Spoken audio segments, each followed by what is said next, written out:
Ladies and gentlemen, hello and welcome to Unit Lost. I am Josh. Not quite who you're perhaps expecting. Welcome to another OverAnalyzed. Stylosa let me take the full reins over on this intro. And I had to try it. I had to do it once. I know I don't sound like him. I'm not him. I know. I'm aware. Hello. And it's very different from my normal intro, which is a very much more sober welcome to Overwatch.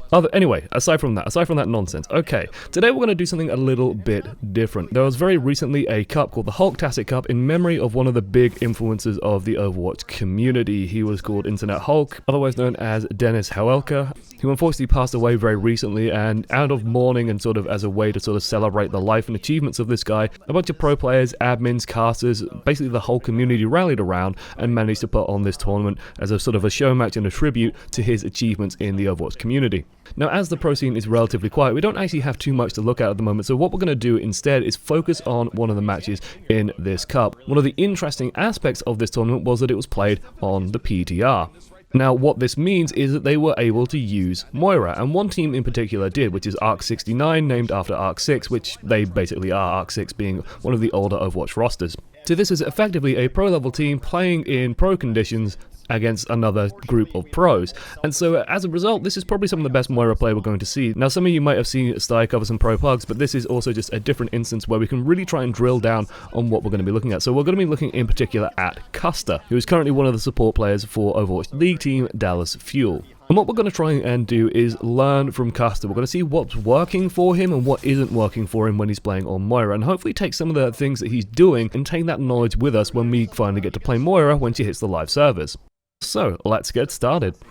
Alright then guys, let's get this show on the road. So then, we are here on King's Road. It's actually quite a lovely map, I think, for Moira in particular, because the map is relatively flat, so there's not too much high ground to sort of play around with, and the walls are very, very straight on it. And that's actually very, very important to have these very flat walls that are very sort of 90-degree angles, basically, because, of course, Moira has those orbs that bounce around, and you really want those orbs to be maximized. If there's a bit of a slope, well, they're going to get launched into orbit, and we're going to see some good examples of orbs just sort of floating off into the distance. You know, they must go. Their planet needs them, basically. I will also mention that thank you for your warm welcome on the previous Pro OverAnalyzed video. I did read a lot of your feedback, and I will be taking it into account. My voice is a little bit tired today, as I did cast the tournament all yesterday, so I will be a little bit slower, hopefully a little bit clearer, and I'll be taking into account some of the feedback you guys gave. So just as they're about to leave the spawn, we're going to just throw out a pause just to take a look at some of these team comps. This is going to be something of a tradition. I like doing this just to set the stage for the game. So with Arc 6, well, they are running a relatively stodgy team comp, and this is something that I kind of like to see. Moira is at her best when the team is grouped. That means that her AoE healing is going to be more effective. You get more healing output out of her, and so you're just going to get a lot of results from her. So they're going to be playing a relatively standard King's Row sort of comp. Zarya is very good on this map, Reinhardt's very good on this map, and Junkrat very, very solid at sort of hanging out in the hotel and putting some spam out if necessary. He can control this space extremely well. And finally, to round out, they have Dante on the Tracer, who's just going to try and get into the backline, hunt down any wounded targets, and confirm those kills.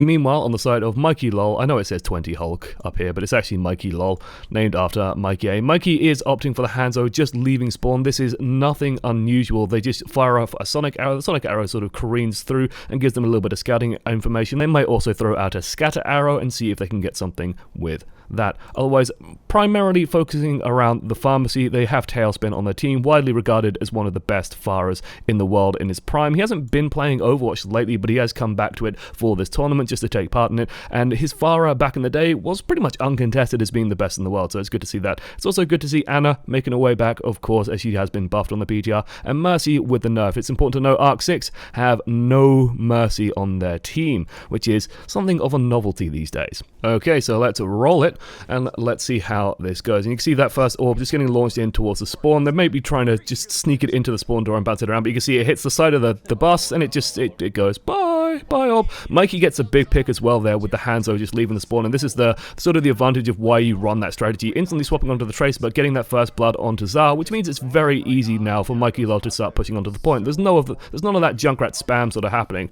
Custa gets picked off there by a fire strike, and now it's just very, very simple, I think, for Mikey Lol to move on to the point. Not too much to really sort of comment on there. There was just a couple of early picks coming out. Maybe Zhao was a little bit out of position, maybe XQC a bit too far forward, but really there's just a couple of mistakes made, and that was really causing problems. They might try and recontest it here, and it looks like they're going to just go and do so, but you can see XQC purpled up, nothing that can be done there. Custa going to be absolutely useless. This is something that I'm going to comment on right now, which we see Custa do this quite a lot. Fade has a low cooldown, but the moment that he gets out of position here, it's very easy to punish. That Zarya, even though she's nano boosted, has a very easy time just getting that kill, and I think that's going to be something of a common theme. You're going to see Moira's getting a bit too aggressive, perhaps a bit too hungry for getting that damage out there, and they're going to have a tough time sort of actually surviving that. She is a support, she does have 200 hit points, and once Fade is down, her survivability does drop considerably. You're sort of relying on that healing orb, and the healing orb, it's good, but it's not great at sort of single target healing, so you don't want to be putting your life in that orb's hands effectively, if that orb had hands, I suppose, maybe. Right, moving on to the second phase of King's Row. This is something that I'm always interested in. There's actually something I really want to highlight here. XQC goes for a risky charge, gets stunned down, and then will be killed off. But one thing that's interesting to me here, it's kind of hard to see. There we go. Forget about here. It's probably the best angle we're going to get. And the thing I really want to highlight is this, the concept of distance. Moira's healing has a very short range. It's only about 10 meters. It's very similar to, you know, sort of what Mercy can really put out at her limit. If you want long range healing, you want Zenyatta, but unfortunately Zenyatta's backing off. If you're playing with a Moira and you're playing Reinhardt, you can see that Moira is actually trying to run forward. Like, this is the Moira. Let's just clear this off. There we go. This is the Moira over here trying to run forward and maybe trying to support XQC, but he's way too far forward. There's nothing this Moira can do. She's just completely stuck. If she wants to go and heal this guy, well, she can't. She's going to die, as we saw earlier. She can't survive out in this sort of no man's land over here.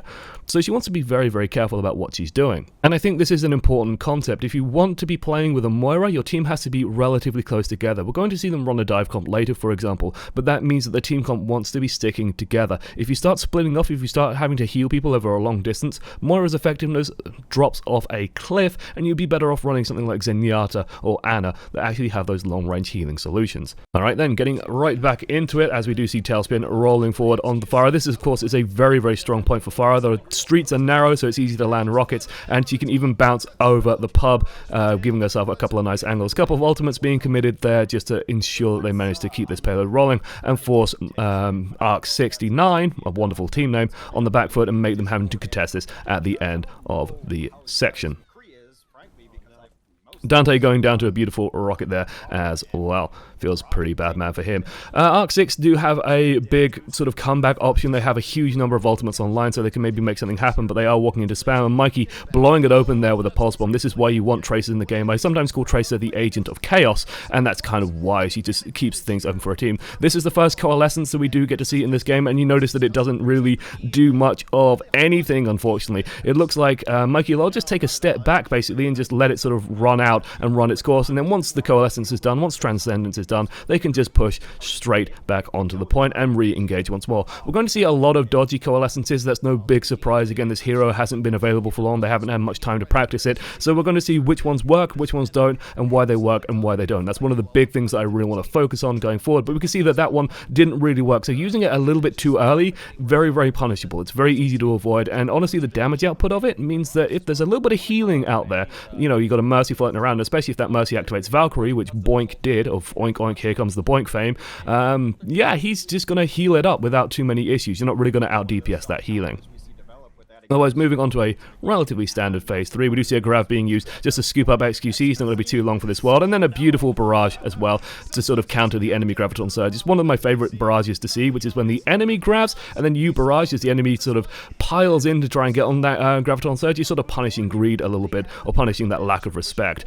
Otherwise, we're going to see Arc 6 now desperately trying to stall out as best they can. XQC coming back out on the Winston. XQC's Winston, a thing of beauty to behold. It's something that I always enjoy watching, and he's doing a good job with it here. Just hunting down targets, focusing down targets as people start leaving spawn. Custa also has that coalescence ready to go, so might be able to get some more value off it coming forward, but we're going to learn a very, very valuable lesson with the coalescence very soon. I'm looking forward to that one, trust me. So ARC-6 do manage to hold on a little bit. Mikey Lol just backing up, just knowing that they don't have, there's no rush here. They have 4 minutes. They can just take their time, really. There's no need to sort of speed this on. They have a Graviton Surge coming up, and that's going to really be able to cinch them with the victory. We do see a Nano Visor even coming in, but the Graviton Surge just swooping everyone together, and you can see the Coalescence Beam maybe through the blur on your screen, but the Coalescence Beam is shooting through the Graviton Surge, and even though there was a Pulse Bomb in there, honestly, they really didn't need it. The big lesson there, the big takeaway there, is that Coalescence does not stop people dying in something like a Graviton Surge. The healing per second is just not high enough. Coalescence, therefore, is not really an ultimate that you use to save people from powerful ultimates. It's not something you use to stop Dragon Blades or even tactical visors. It doesn't really prevent that, which means that, for example, if you're playing Moira and Ana and the enemy team has, Graviton Surge and Dragon Blade, you're not going to be able to stop those ultimates with Ana, who has Nano Boost, and so you have no defensive ultimate there, or you're not going to be able to stop it with Coalescence, which doesn't quite have the healing output to be able to stop those ultimates killing people. This is a very important idea, and it means that you really want to be careful if you are going to, for example, play Moira and Ana together. You lose that support ultimate safety. So then we're going to move on to ARC-6's attack, and what I want to highlight here is that they're doing something very, very different. Custa is going to be running Moira with a dive comp. I've seen people theorize about this, and I was really curious to see how it works. So basically the idea here is that you have Moira in with the dive, so you're using that Lucio and basically speed boosting the entire team into the dive. You're using that big orb as well just to get some AoE damage, some extra DPS basically onto the dive targets that you want to kill, and therefore you can just try and basically murder them. The big weakness I see with this team lineup is, of course, if Moira just dies. She, has some safety with Fade, but you want to be very careful. It only lasts 1 second, so they might be a little bit vulnerable to just getting picked off and killed. That said, the aggression might catch them off guard. The other thing that I'm worried about, of course, is that, well, we know that Tailspin's going to be playing the Farah, so you're going to be expecting that anti-air sort of factor coming into it. If you don't have something to deal with that, it's going to be difficult. You can see space opening up there on the Widowmaker. If he stays on that, then maybe they have a solution for it. Triple DPS dive is pretty strong, but nope, straight back to the Diva, just using it to scout. Nothing too surprising coming out there. Otherwise, you see Moira sending the damage orb in, maybe trying to get a little bit of DPS out there, but otherwise, just taking it easy and going to be advancing forward. We're on board with Tailspin at the moment as he just rains some rockets down, but otherwise, just waiting for the push to begin, and first blood goes onto Gingerpop, onto the Lucio, and that's pretty much going to put an end to that dive. Even XQC trying to get something done, but I think this is a little bit of a Hail Mary push, and he gets isolated, punished for it instantaneously. If your Lucio dies, it's a pretty good signal to maybe just take it easy, take it a little bit slow, maybe let your Tracers do some work instead, because trying to dive without a Lucio is just asking for disaster, and you can see that it's starting to sort of unravel a little bit here for ARC-6 as Mikey does pick up another kill onto Dante. Otherwise, now they're just biding the time. Managed to regroup a little bit, and this is where it's going to go slightly better. XQC does jump into the backline. You do see a purple orb get launched over there. I'm not the biggest fan of that one. Would have expected a golden orb maybe to follow the dive in, but otherwise taking the time, hiding behind the statue, of course, and now they're just going to go in using this Coalescence. This is a Coalescence that really, really works, and this is one I really liked seeing. Coalescence, to me, works... saying Coalescence is Coalescence. It kind of means the same thing anyway. Coalescence is really powerful when you are just engaging and there's really kind of nothing else happening. When there's no other big ultimates being used, Coalescence just basically means that you will win this team fight. Your team is all being healed, their team is all taking damage. It's really enough to sort of tip the scales. To me, Coalescence is a very, very proactive ultimate. You want to use it when you are engaging on the enemy team, and you want to use it when the enemy team is engaged on you, and then just try and, swing the fight as much as possible. They can't avoid the damage from it, they can't avoid the heat, and your team, well, hopefully will line up or stack up for the healing from it, so basically your team has this huge, huge advantage, and it's going to force the enemy team to try and react somehow. The first Coalescences we saw in the first half, well, Custa, they just kind of walked away from it. They just kind of ignored it. Here also, by the way, this second phase, those purple orbs, if you bounce them right, I'm sure they're going to be devastating. These alleyways and sort of the narrow streets of London are going to be very, very powerful. Let's just try and wrap up that thought on Coalescence as well. It's going to be very, very potent when you're sort of very, very engaged. You can see here, a Graviton Surge comes out, manages to pick everyone up into it, and this time, there's no point for Custa to sort of throw the Coalescence in there. He knows that the healing output of it is not going to stop the damage output. Even the Reinhardt just swinging his hammer in there probably is enough to sort of outdo the Coalescence a little bit and make it that much harder. Very aggressive hold, but this is kind of what you would expect out of the team roster that Mikey Lol has. There's a couple of ex-Selfless guys in there as well, just playing very aggro, very aggressive. Almost gets the sleep dart, almost onto the Genji. Now, trying to use Genji to counter Valkyrie is always a bit of a gamble, and if it goes wrong, it goes horribly wrong, but oh my God, I mean, I've watched this VOD a couple of times in preparation, and that's still a thing of beauty to see. Like, it's still gorgeous. It's moments like that that I'd live for in Overwatch. Now it's just poor Mikey A left on the point, and down he goes. Feels pretty bad, man. And once you get onto these sort of big point battles as well, this is another position where I imagine that, hey, Moira's going to be pretty strong, especially in that tight choke point. If you can imagine sending an orb through that very, very tight archway on King's Row, it's going to just bounce around there, heal up your entire team, or it's just going to damage the people trying to dodge around the payload pretty reliably. So Moira, going to be very useful in those instances. Otherwise, Payload going to be rolling forward again, just putting a little bit of pressure on, trying to set up for the final fight here on King's Row 2nd. This is normally where it happens. We do see the Nano Pharah going in. Again, no great counters to this, nothing really to prevent this space, trying to block it off as best he can with the D.Va, but it's just not enough. And without having something solid and no support ultimate to really deal with that, I mean, they have Sound Barrier, but, you know, that's not available to them at the moment, and Coalescence is not going to stop a nano-boosted Pharah. So you're again seeing the weakness inherent in that Coalescence ultimate. It just doesn't give you that safety net. When the enemy team makes a play with an aggressive ultimate, whether it's a nano boost or a tactical visor or a dragon blade, it doesn't really give you the tools needed to survive, so it's not going to give you the value with that.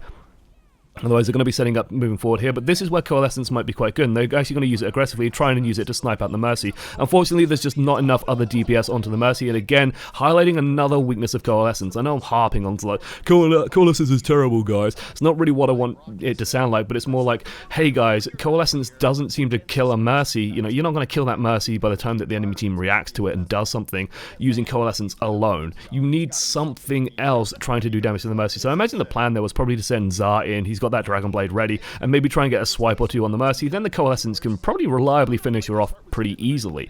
But because that didn't happen, it's a little bit tricky. You can see that orb bouncing through as well. Like I said, the narrow streets doing the orb a bunch of favors.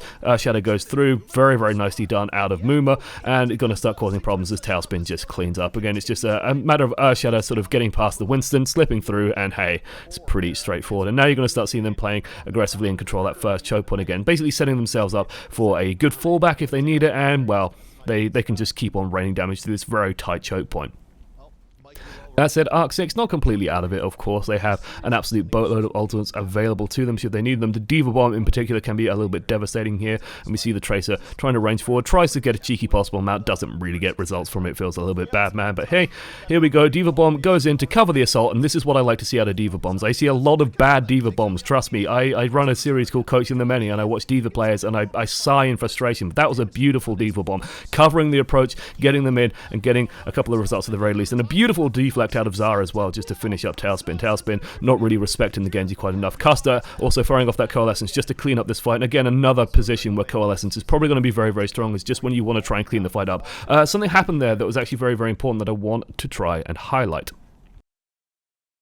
So then, Custa has been hit by the sleep dart, and of course the first thing you'll notice is that Coalescence has stopped casting. You don't just sort of fall on your back and shoot it up into the moon, taking out Hammond in the process. No, every form of hard crown control actually stops Coalescence, so flashbangs, for example, will also put an end to it. The big thing I want us to focus on is actually what happens after the sleep is finished, and Anna unleashes her devastating salvo in an effort to try and kill Custa. Naturally, Custa is going to retaliate and try and respond by using the survival ability, so let's just slow this down, unpause it, and there you go. You see the anti-heal grenade go on, and it's instantly cleared. So what you can learn from this and appreciate from this is that Fade clears debuffs. It also actually clears a number of buffs as well. It does clear Orb of Harmony, at least the last time that I tested it. That might have been fixed since, as I imagine that is a bug and probably won't make it to the live server. But it will clear many things. It probably clears Stuck Pulse Bomb as well. If not, you'll just survive it due to the immortality. It doesn't clear Junkrat traps. You do actually stay stuck in position, but of course you can avoid some damage with that. But it's very good for avoiding any kind of crowd control or damage. Reinhardt, meanwhile, going in, getting a beautiful Earth Shatter. Of course, there is no barrier to stop them as long as XQC is out of the way, but it does just force a Transcendence as it is a available, and they can just start the cleanup process. Moira very strong on the cleanup process. What I want to highlight especially here is that she's on 50% ultimate charge already, and it's just building up even quicker, so you can clearly see that ultimate, the coalescence, comes up pretty fast. Custa again ranging a little bit forward. I'd rather see him not use the fade to do that, just to have the cooldown available. There's no real rush to sort of get into that position, throw the orb out for example, and try and build up that next coalescence. They have actually swapped to a Sombra as well, of all things, as they try and make this last push, but honestly with the resources available to them, the fact that the enemy spawns are trying to just sort of squeak their way out and running into harm's way as they do so, with Zara with the Dragon Blade, it's no real problem to see Arc 6 complete out the map. Yeah, hopefully we're starting to appreciate a little bit about what works with coalescence, what doesn't. It's very good at the start of a fight, for example, when you're just sort of trying to get a huge wash of damage through the enemy team, or maybe help finish one or two people off, but it's not very strong at those moments where perhaps you need a huge amount of healing. It's not that defensive, robust support ultimate that you would get out of Zenyatta or Lucio. Okay, teams are now tied up, but one team has a clearly better time than the other. We're going to see Arc 6's attack. They have 1 minute on the clock, and they've got to get a lot of results. So they're going to go back to that dive attack using Moira. One of the things that's kind of interesting to me is that Moira does seem to build up these ultimates relatively quickly. That might be by virtue of just, you know, King's Row being very tight, very small, so the damage orbs in particular getting a lot of work done. We're also seeing that Custa's favoring the damage orbs more than the healing orbs at current. That might just be suiting to the dive comp's playstyle. If you're playing a more tanky comp, for example, you could use the healing orbs a little bit more. You can see just sending those orbs straight through the enemy team, not really getting too much done with that one, but it's going to bounce around a little bit, cause a little bit of chaos as well.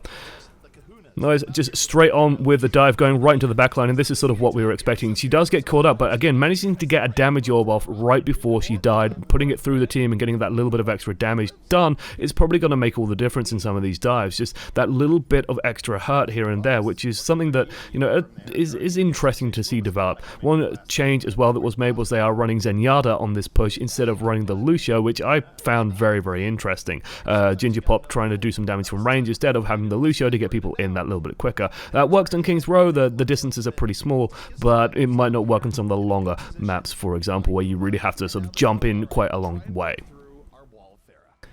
Otherwise, it looks like for a moment there, Mikey Lol might be starting to push back in, but they're just going to bide the time and hold this choke point. They do get a kill on the tank, and that's going to be the go time initiation. Here you see Anna building up that ultimate extremely quickly and managing to get that nano boost, and there's just nothing, again, to stop these nano boosts except maybe Transcendence, and trading Transcendence for nano boost is not something I'm a huge fan of, to be honest. Transcendence might be you might want to save it for something a little bit bigger, but otherwise they're going to try and hold them in spawn. They know that it's overtime, they know that they can try and just contain them, and so they do so. Very, very, very short attack there, but at least they managed to take the first point. Trust me, we've seen teams, you know, hold for 3 minutes 36.